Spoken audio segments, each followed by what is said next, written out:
Joining me today, we have Tony and Charisse with the Mind Right team. They are going to be teaching us about today's housing market, specifically how through COVID is we look at potentially going to a recession, how that is a very different situation and market from what we experienced back in 2008 and what you can expect in the upcoming years.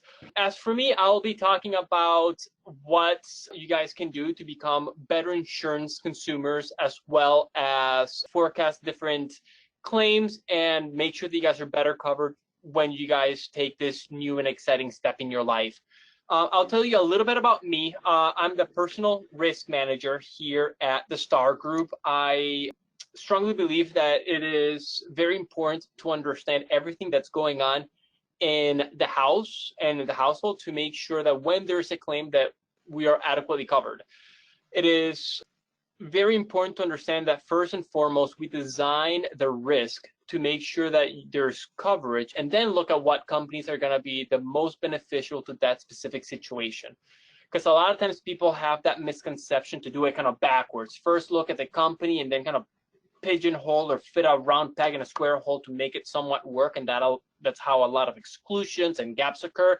We want to make sure that first we look at everything going on in the household so we are adequately covered when there's a claim. Let's first take a look at what we can do to become better insurance consumers, right? There is a lot of ambiguity or a lot of companies saying how they have the best coverage for the lowest rate.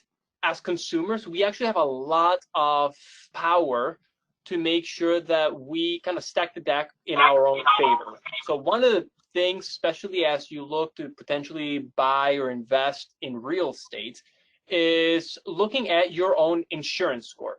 Insurance score is very similar to your credit score. So usually if you have a good credit score, you'll also have a good insurance score. Same thing goes for the opposite. The reason why it's important that you start to take a look at improving your credit score in the next coming months is when it comes to insurance companies have identified if a person has a good credit score or a good insurance score, they're a lot less likely to file a claim. So they see it as a very safe risk to have. So you can actually qualify for additional discounts that you otherwise wouldn't qualify otherwise. Another thing that you can actually do is also become more educated and find ways of the technology that you actually have available. And now it's going to be very different than the technology that we had available, again, as consumers, even 5 years ago. When we look at, for example, the autos, think about the kind of autos that had rear view camera, adaptive cruise control, so the car slows down when the car in front of you slows down, that keeps you from, deviating from your lane, automatic braking either when going forward or going back. Again, those are things that will tremendously avoid having a claim and, again, lower that premium for you. So make sure that you communicate that with your insurance agent. You want to make sure that you're taking advantage of all those discounts and credits. On the home side, think about the Internet of Things. A lot of us are now having a lot more tools at our disposal, whether it is having a Nest thermostat that can automatically adapt the temperature in your house to when you are home, to having alerts or alarms go off to the fire department or the police department, or even have notifications on your phone when someone comes in. I know, for example, my sister, with everything going on with COVID, she has been out of town with her entire family for close to 3 months, not being able to come back. She gets notifications every time someone approaches her house. So needless to say, when I go to kind of take a look at things in her house to make sure everything is right, they always text me like, hey, stay off the fridge, don't drink my beer. But again, those are things that are really that's a funny example, but it's always great for when you're on a trip or someone approaches your house, you have video documentation of anyone that's there, that it's, again, notifying you. As well as, let's say now things go sideways, there is a claim. Some companies, they will actually mark your file and potentially penalize you if there's a claim, even if there's a $0 payout, because there was an attempt to file a claim. Having someone that can actually advocate on your behalf and give you examples and forecast what your rate will look like in the upcoming months, if it makes sense to file a claim in general or not, even if you're at that threshold of a couple $1,000s above your deductible is critical. We actually have a person in our office. Her name is Mary Kurth. She is our client's best friend that they never want to talk to because she handles entire claims for our clients, and she can do all those things for all of our clients. So again, it's becoming more educated on what kind of claims we should file and what kinds we shouldn't, just to make sure that we're creating stability on our insurance environment year after year. Another one is, of course, we have heard multiple times, is having home and auto together will give you a discount, right? A lot of companies offer that. However, there are select kinds of companies that they actually will not write any kind of insurance unless they have everything. Because again, they have identified that the people that are a lot more stable are going to be able to be safer to insure in the long term. And for you, that obviously you're not related to everyone else that that company writes, their claims experience is a lot more stable. So your rates are not going to skyrocket or be a lot more volatile as that of other companies that might write a standard auto or standard home, or standalone, I should say, auto and home. When we look at now youthful drivers, I was actually talking with quite a few of my clients that, especially with the DMV announcing that youthful drivers are able to take you actually don't have to take your driving part of your test to get your actual license.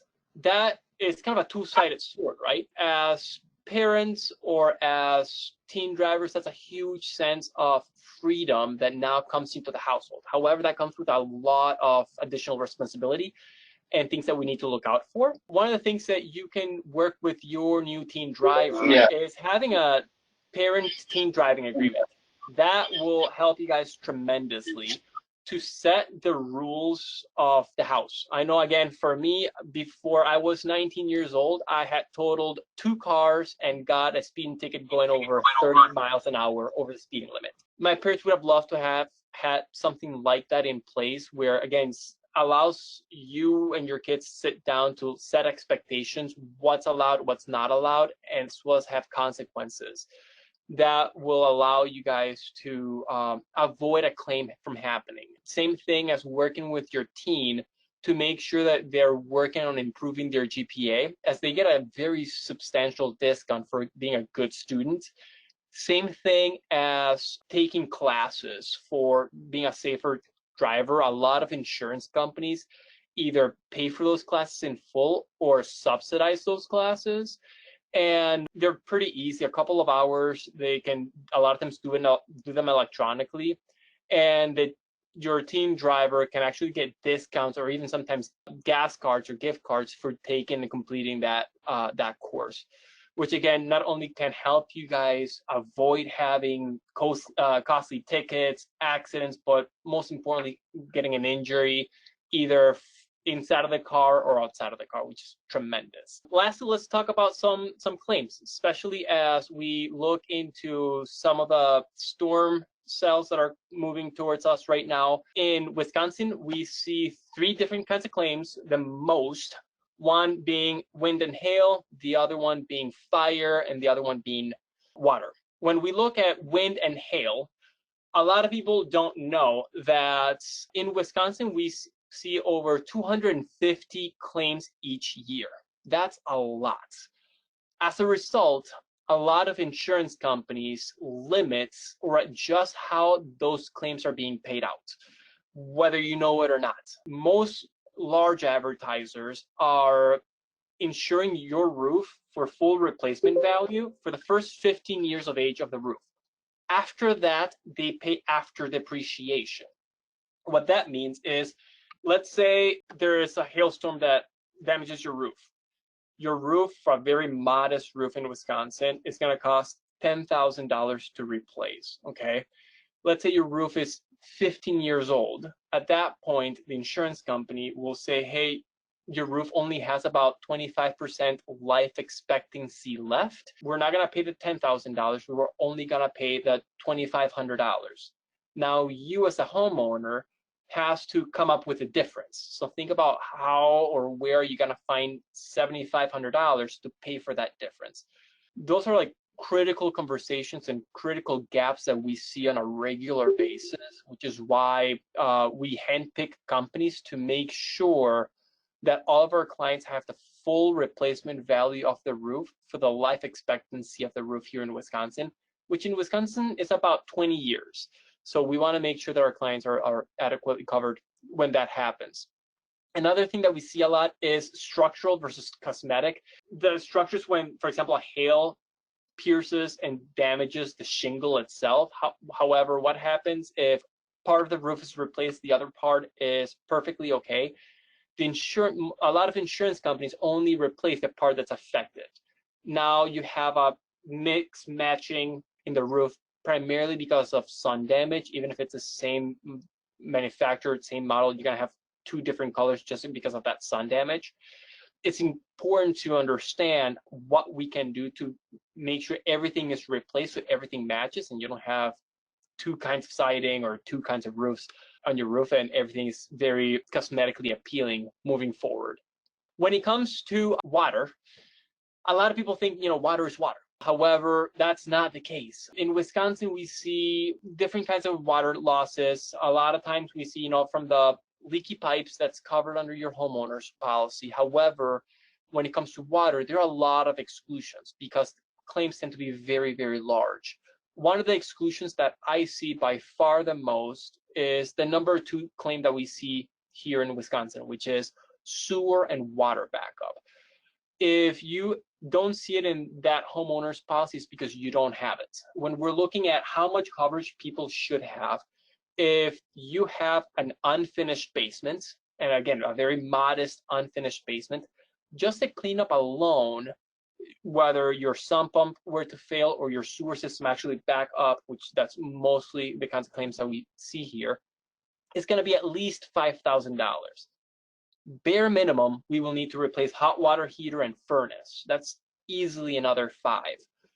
If you have a content or your basement's partially finished, again, we need to go with higher limits to make sure that when there's a claim that there's adequate coverage there. Another kind of claim that we see a lot is flood. It's a common misconception that people can only buy flood coverage if you're in a flood zone. Actually, you can buy flood wherever you are. It's only required to have flood if you're in a flood zone and you have a mortgage backed by the government. However, if you're not in a flood zone, it's actually very affordable to get that coverage. And that will cover when the water kind of seeps in through the foundation into your house. Or, for example, if you have a walkout basement and your yard floods and now there's water coming through the door, that will provide coverage for you in that capacity as well.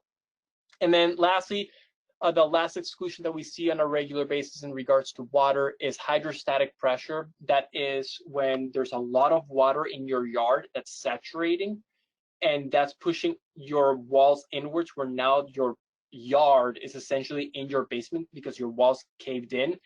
That's hydrostatic pressure. That's, again, always excluded unless you see it listed in your homeowner's policy. And that can be very, very costly. You want to make sure that you have full coverage for that, for the full replacement of your house. Then now let's talk about fire or the electrical. That's something that as you are going through the purchasing of your house, you should get a home inspection. That's where a lot of times we find out people that get a little bit too creative. We all have a brother-in-law that knows how to do electricity. No, get an inspection done, because that will tell you if there are circuit breakers that are being double tapped, triple tapped, if there is any wires that could be maybe expiring or actually exposed wires altogether.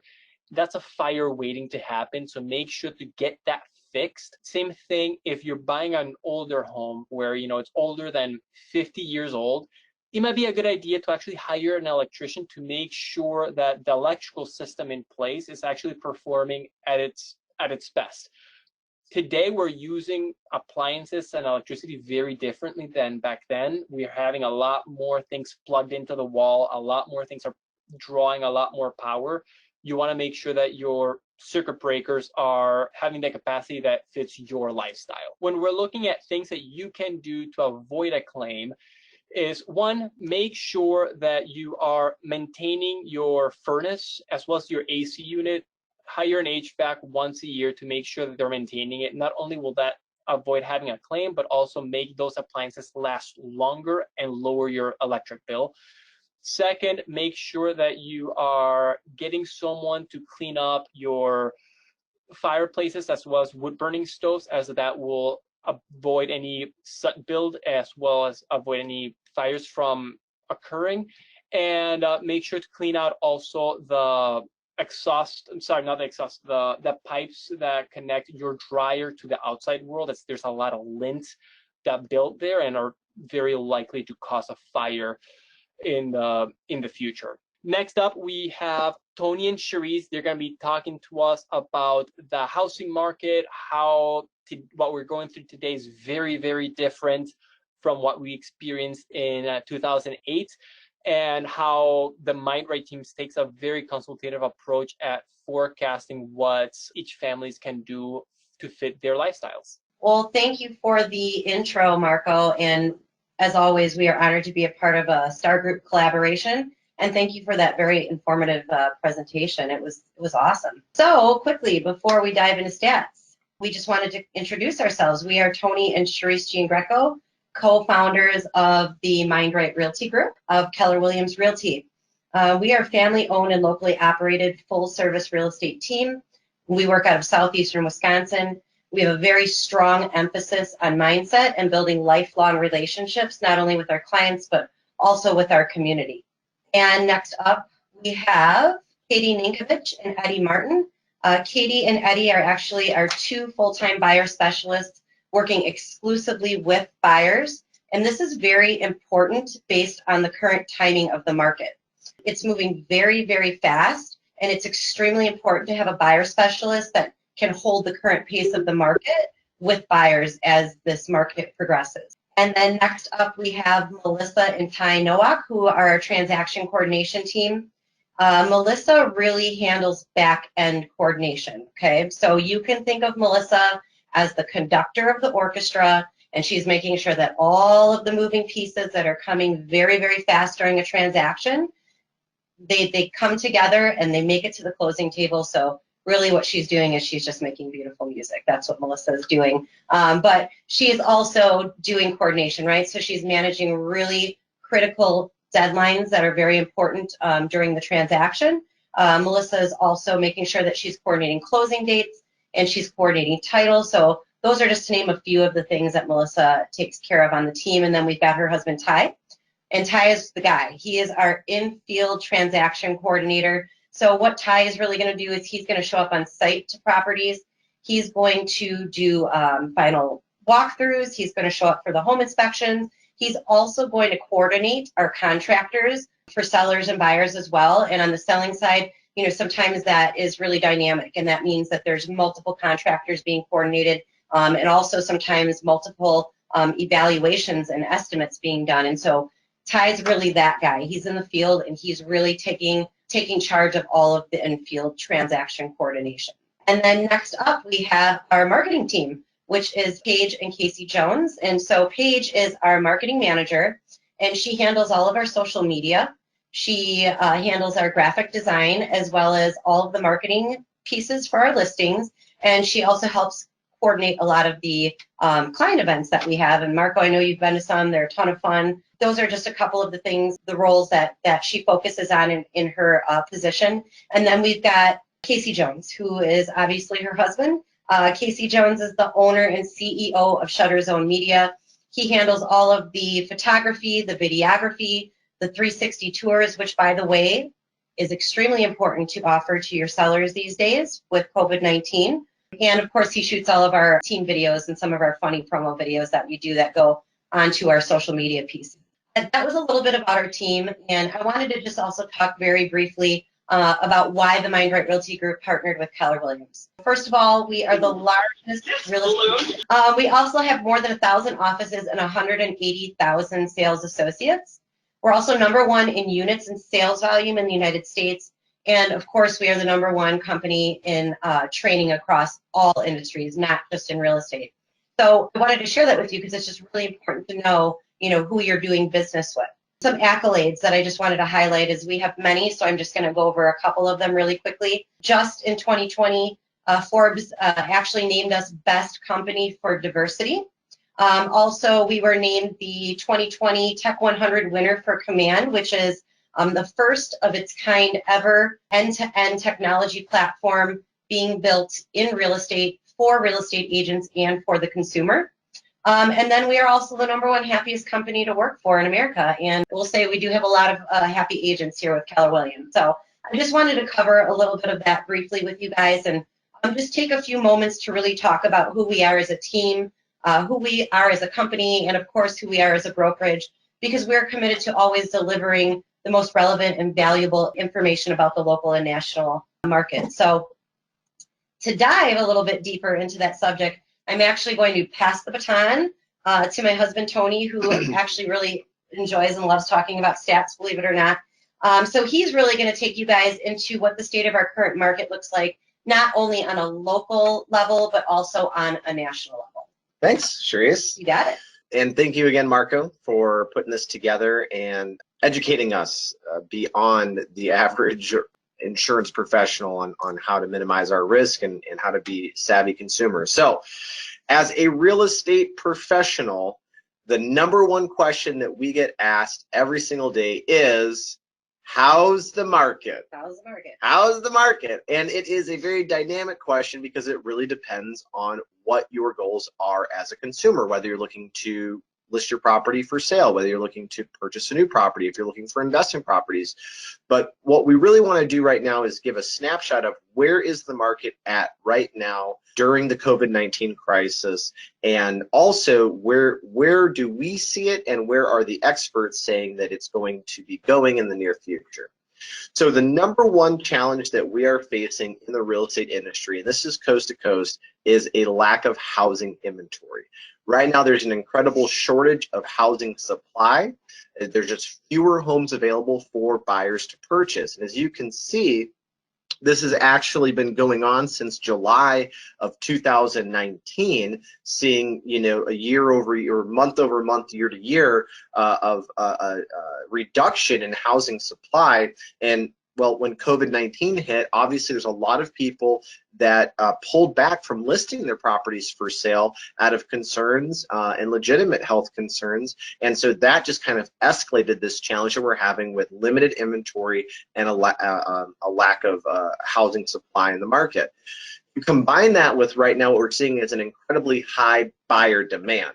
So low inventory, high buyer demand. Now we did see in certain areas a reduction in buyer foot traffic and buyer showings due to COVID-19. Now we didn't see it as much here on a local level because we've been essential professionals since day one, but there were a lot of other cities and states where real estate was shut down completely. You could not show homes, you could not go out and meet with clients. It was literally stay at home, you couldn't do anything. We have seen, actually CNBC said it best, evidence is mounting that home buyers may be coming back to the market after demand plummeted in the past month due to the coronavirus. Now, this was a national statement. We did not see anything plummet in the past month, and we definitely didn't see the type of reduction in buyer traffic that some of these other markets saw. But coast to coast, we are seeing a huge increase, especially since the beginning of April, now through that first week in May. And again, we're waiting for new stats to come in for the rest of May and the first week in June, which will continue to keep everyone updated. But real estate traffic, buyer traffic is gaining more momentum, and we are getting back to those types of activity that we saw prior to the COVID-19 situation. And what's driving that is really interest rates. Not just interest rates, but also low money down or even no money down financing options that are available, not just for first-time home buyers, but for all home buyers. The days of having to put 20% down to purchase a home are long gone. We have buyers who are purchasing with no money down, 3.5% down, 5% down for conventional financing.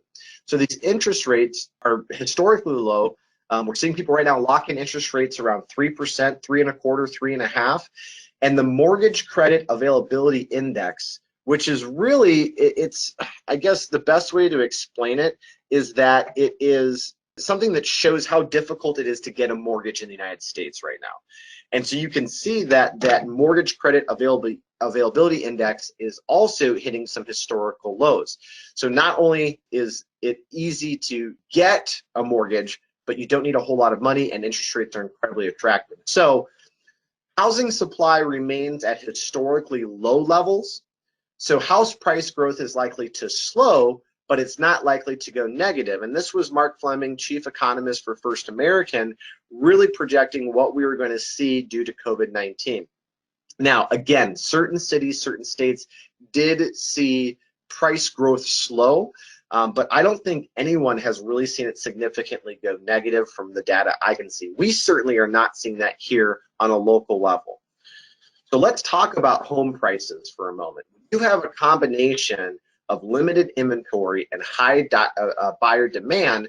Well, the laws of supply and demand are pretty much going to dictate that we're going to see home values rising pretty consistently. Even during the COVID-19 crisis we are experiencing right now, we are seeing home values on the rise. And nationally, we've seen a huge increase since last year. The Midwest actually leading that at 9.7% increase. Let's talk about local, right? So Milwaukee County right now, this is really, really interesting. Q1 of 2020 versus Q1 of 2019, we have seen a 7.6% increase in median sale price and a 13% increase in average sale price since, comparing those quarters. Now that is very significant knowing what we're dealing with right now. And again, we will have the latest data for both April and May very, very soon. But it's just really interesting to see what's happening right now. Waukesha County is following a very similar trend right now. Q1 2020 versus Q1 of 2019, a 7% increase in median sales price and 9% increase in average sales price. Let's take a look at what's called Metro MLS, which is a 4-county area, including Waukesha County, Milwaukee County, parts of Racine, parts of Jefferson, parts of it's encompassing a lot here. On average, the biggest glaring stat here is that new listings were down in the month of April 36%. 36% compared to 2019. Pending sales down 76%. Closed sales down 9.6%. And we're also seeing then the days on the market that properties are sitting is going down, so properties are selling faster, and the average median price and average sale price across all of Metro MLS is increasing anywhere from 7 to over 10%. So that's what we're seeing as a market overview right now in regards to limited inventory, lower listings, and increase in property values. So the second big question we're getting right now is, okay, are we going to see the same housing crash that we saw in 2008? So before I dive into that, there's a couple of things we have to understand about what we're experiencing right now with COVID-19 compared to 2008. Number one, we are currently experiencing a health care crisis, not a housing crisis. Huge difference in the root cause of what we're looking at right now. Also, in 2008, we were experiencing a challenge with a surplus of real estate inventory. There was overproduction of real estate inventory. In 2020, we're experiencing such limited inventory and a shortage of inventory. It's very different landscape.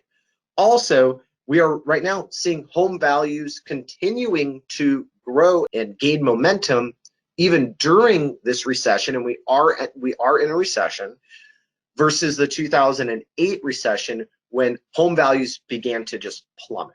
Okay, so although the uncertainty of the crisis means forecasts of economic activity are more unclear than usual, we expect that most of the economic damage from this virus will be contained in the first half of the year. Going forward, we should see a recovery starting in the second half of 2020. That's from Sam, the chief economist at Freddie Mac. Most major financial institutions are really calling for the same thing, guys. Goldman Sachs, JP Morgan, Morgan Stanley, Wells Fargo are all looking at a beginning of recovery the second half of 2020. So I know we see a lot on the news, right? And I know we see a lot of gloom and doom, and the economy is wrecked, and unemployment's at record highs, and the world is ending. But if we just focus on the data, not the drama, for a moment, you will see that this is very different from 2008, and there is light at the end of the tunnel. Now, it's not a light switch that's going to go on immediately. It's going to be like a dimmer. It's going to be a slow transition back on. And this is what they're saying right now about projected home price and appreciation going forward. They're not only saying it's going to stay strong 2020, but some are projecting into 21 and into 2022 that home appreciation is going to continue to gain momentum. Here's something I found really fascinating as we were looking at the stats and facts and figures. A huge change in home equity right now compared to 2008 is the fact that 42% of all homeowners own their property outright. That is crazy, guys. 42% of people own their homes outright, and the average equity in a home in America is $177,000. So even those that are displaced, or even those that may be experiencing some sort of financial setback, it's not like 2008 where they exhausted all of their equity and they had nothing to fall back on. We've got really smart consumers out there that learned their lessons from 2008. Also, in the last 5 recessions, there is no strong correlation between a recession and property value decline. In the 80s, we had a recession. Property values increased. In 1991, we saw a small dip. But 2001, we had a recession. Property values increased 6.6%. 2008 was the only recession in the last almost 30 years that there was actually, 40 years, that there was actually a huge drop in the property value due to the recession. Okay, so a lot of people think, well, what about all the job losses? And I understand. I'm not taking away from the fact that people are struggling and there are serious challenges they're experiencing. Right now, 14.7% national unemployment, according to April, 14% Wisconsin unemployment.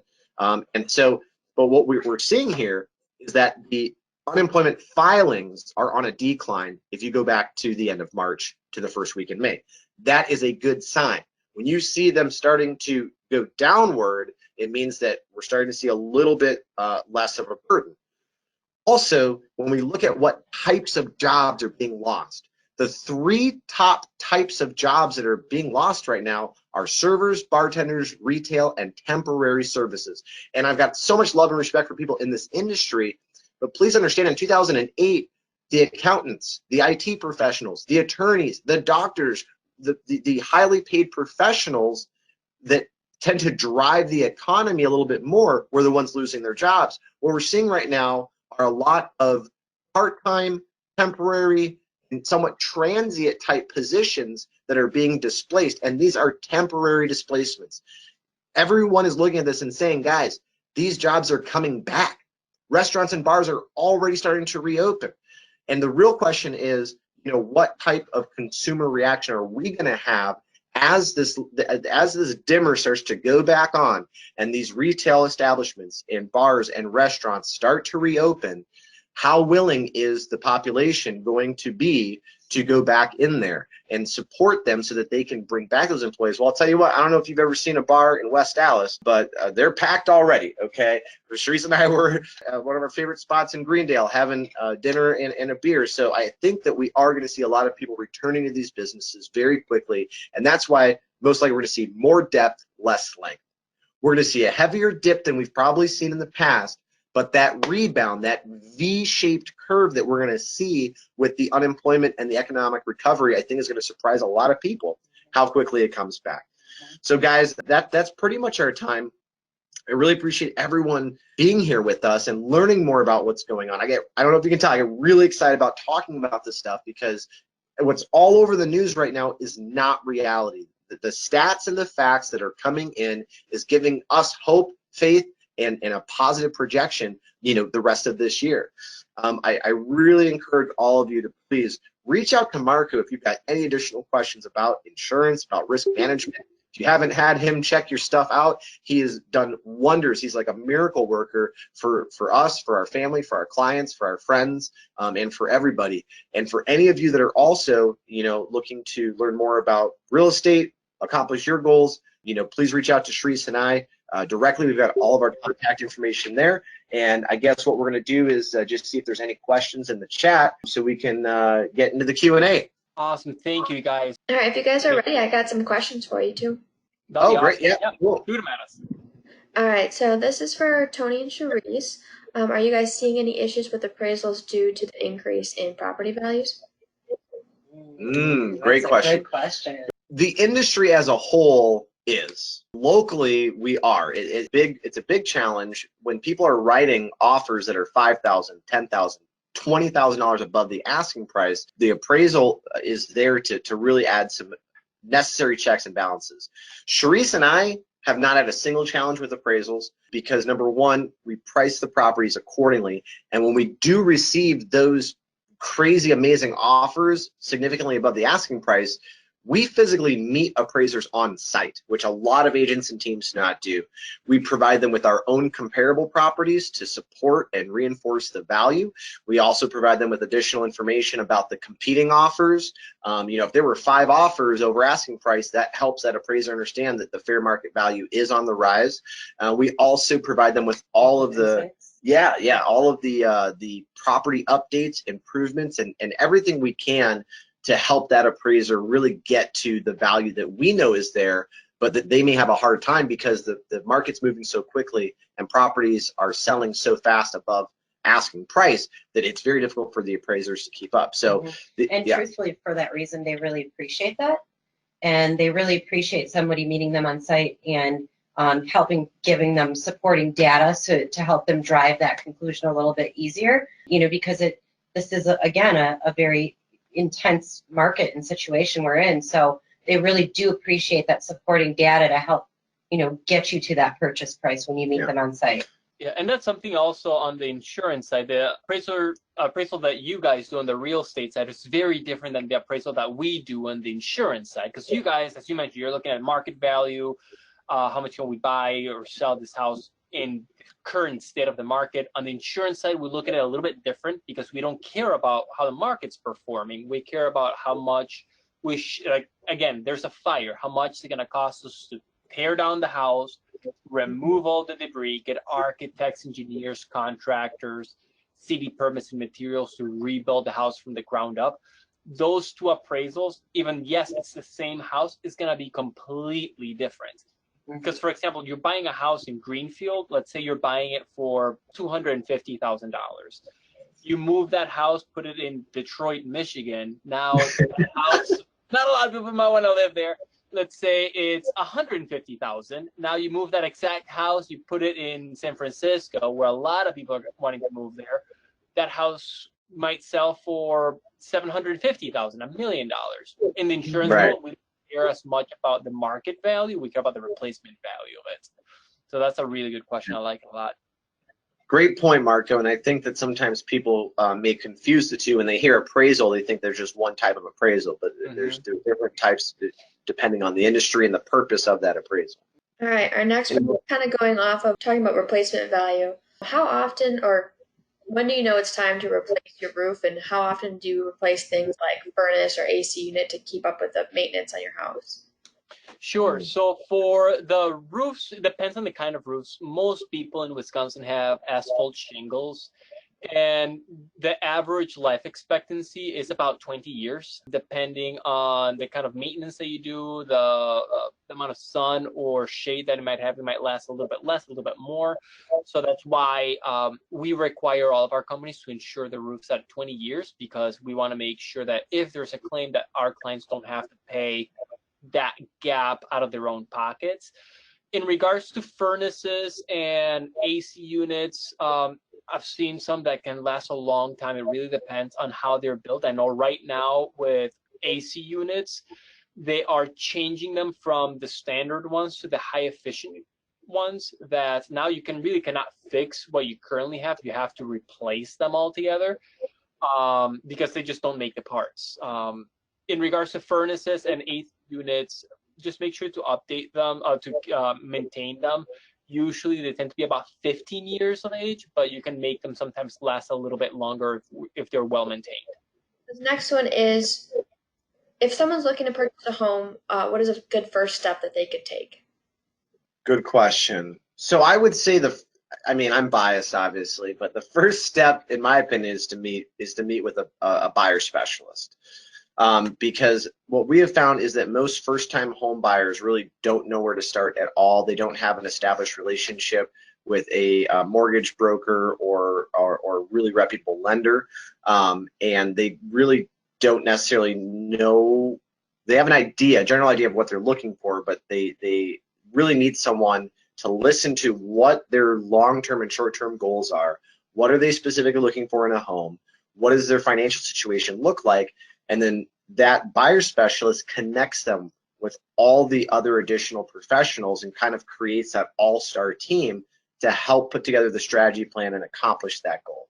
So a lot of first-time home buyers, the first thing they start doing is they start looking on Zillow or Trulia, and they just click on a link and, oh, I want to see this property.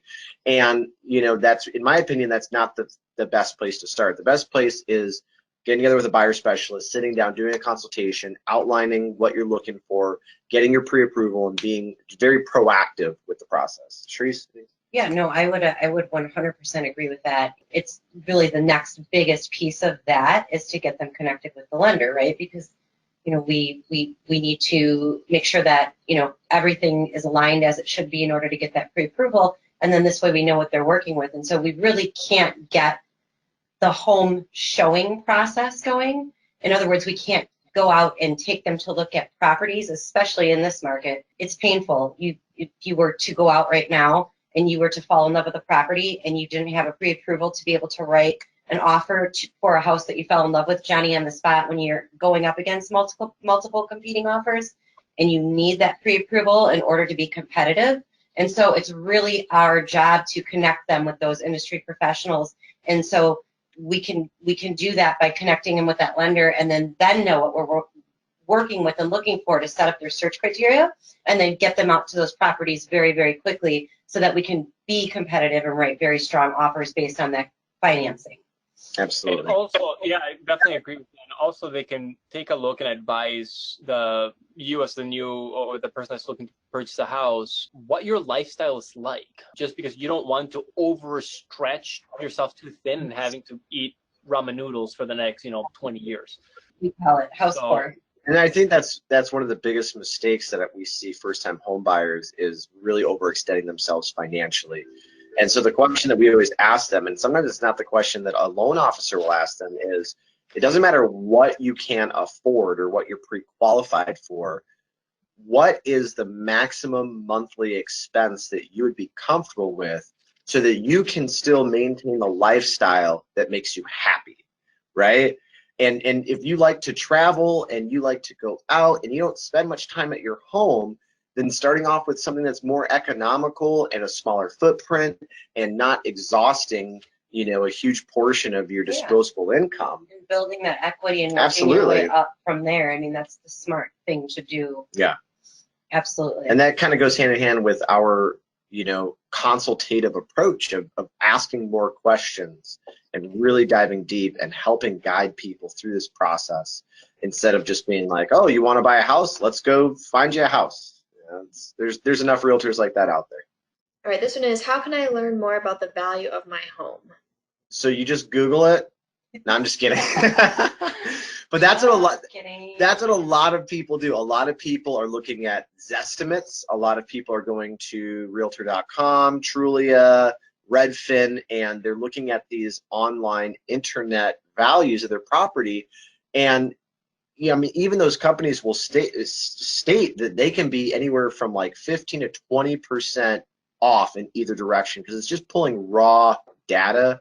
And it's not taking averages. Exactly, and it's not taking into consideration the specific updates and unique property features that a realtor looks at. So the first step is just contacting the Myra Realty Group. We do complimentary comparative market analysis and fair market value analysis for our clients, friends, family. So if someone says, yeah, I'd just like to know what my house is worth, we can help them out with that, and it's a very stress-free, easy way to kind of begin that process to see if maybe listing your home for sale is a good option, or if it's something you should really not be looking at right now.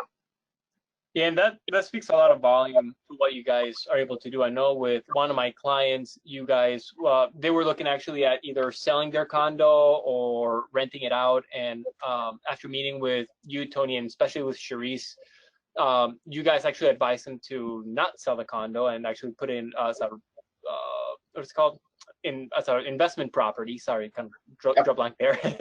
But to use it as a rental property because where it was located, it would be a very easy transaction and a very fruitful investment property for that couple that you guys helped out. So thank you for working with those guys. And we've guided many people into a direction that didn't financially benefit us, but it was the best financial decision for them. And that's how you build lifelong, meaningful relationships with your clients. And we call our clients forever clients for a reason. You know, we're going to take care of them the same way I would take care of my family, and you know, and make sure we're always looking after their best interests, not thinking about what's going to create a commission. That's, you know, the money is a byproduct of just doing the right thing for the right people. And Tony, one last question for you. She wanted to know, is it a good idea to start by looking at Zillow, or is the market very limited there? I'm assuming when you're purchasing a house. I would say if you are a pre-approved buyer and you are working with a real estate agent, don't start with Zillow. And if you're not a pre-approved buyer and not working with a real estate agent, don't work with Zillow first. Go find a real estate agent. And the reason I'm saying this is because Zillow, Realtor.com, Trulia, I mean, they're really great websites, right? It gives you a kind of an overview of what inventory looks like, what to expect, you know, in terms of what you're seeing for your dollar, you know, on the market. The challenge with websites like Zillow and Realtor.com and Trulia is the data is not always, as we know, correct, and that's a big issue with Zillow and Trulia. And then B, most of the time, when you are only searching on those websites, there's a lag in syndication, okay? So when you're working with a realtor and a realtor sends you a property or you get an update about a property, it is 100% in real time the moment that property hits the market. If you're solely relying on finding new inventory on Zillow, you are going to see it pop up most likely 48 to 72 hours after it's already hit the market. And in this market, with how aggressive it is and how quickly homes are going because of the lack of inventory and the surplus of buyers, by the time you see it and you reach out to your agent and you want to go take a look at it, it's gone, it's under contract, somebody else has already scooped it up. So if you are kind of just wanting to get a feel for the market and see what's out there and what do prices look like right now and what is the average, you know, home selling for a 3-bed, 1-bath in this area, take a look at Zillow. It's a good place to start, but when you really want to get serious about it, don't rely just on Zillow. Really rely on a professional that's going to be able to give you those property updates in real time and get you out to the property as soon as you see something that piques your interest and that potentially you could want to write an offer on. I agree 100%.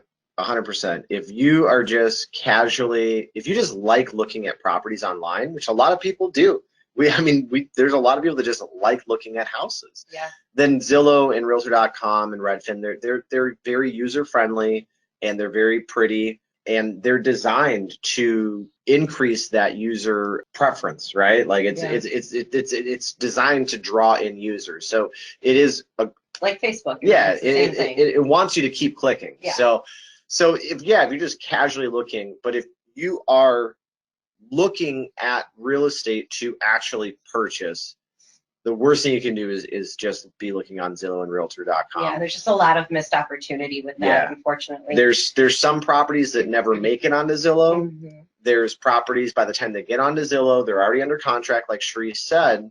And also, it can be very frustrating when the only information that you're getting not accurate and missing vital components. Mm-hmm. And so that's where, as Charisse said, having a buyer specialist set up a customized MLS search, you're getting real-time information, you're getting the most updated information, you're getting all of the properties, and you're getting all the additional documents like the real estate condition mm-hmm. report and the room dimensions mm-hmm. and all the additional info. But for condos, right, you're getting executive summaries, you're getting mm-hmm. The budget and finance, like you're seeing all of that before you're even getting out to the property. I mean, sometimes Tony and I worked with buyers for a very, very long time. And I know Eddie's on this call and Katie could attest to this as well. You know, there have been a lot of times where just by pictures, a client would say, I want to go look at this property. And then we'd pre-screen the property and we'd look at the real estate condition report and maybe some other supporting docs.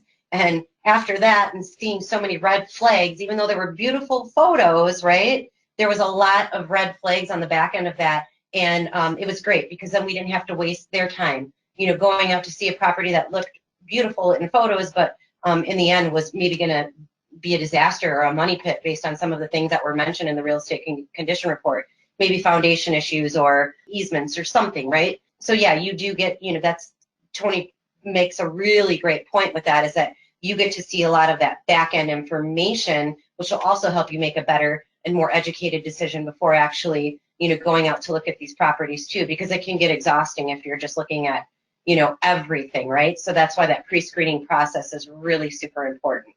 And just one last thing I want to say about Zillow.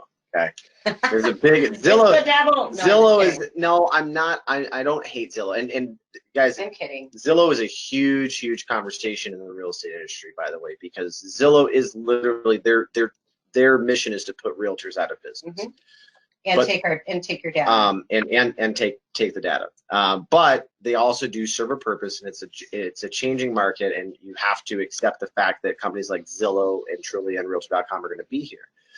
But I just want everyone to know, if you are a consumer and you find a property on Zillow and you click on schedule a showing, Zillow sells your information. Mm-hmm. Okay, so realtors pay money to get leads from Zillow. So as soon as you say, ooh, I like this property, and you say, I want to schedule a showing, your information just got sold to 5, 10, maybe 15 different realtors, and now every single one of them is hounding you and trying to tell you why they're the greatest thing since sliced bread and you should be working with them, and they'll almost sometimes lead you to believe that they're the listing agent even though they're not. It's just a very weird type of scenario. Yeah, the real purpose behind that with Zillow is they're mining for data. Exactly. Right? Because when they mine for that data, they get more money from other agents that are paying for those leads. So really, it's just a win-win situation for them. So use Zillow if you just like looking at pictures. Please don't click. Please don't click. Don't click. Well, thank you so much, Tony and Charisse, for joining us today. If you have any questions, please feel free to call Tony, Charisse, or I, or shoot us an email. We want to make sure to continue to be a resource for all of you. Okay? Bye-bye. Bye, guys. Bye, Thanks for everybody. tuning in.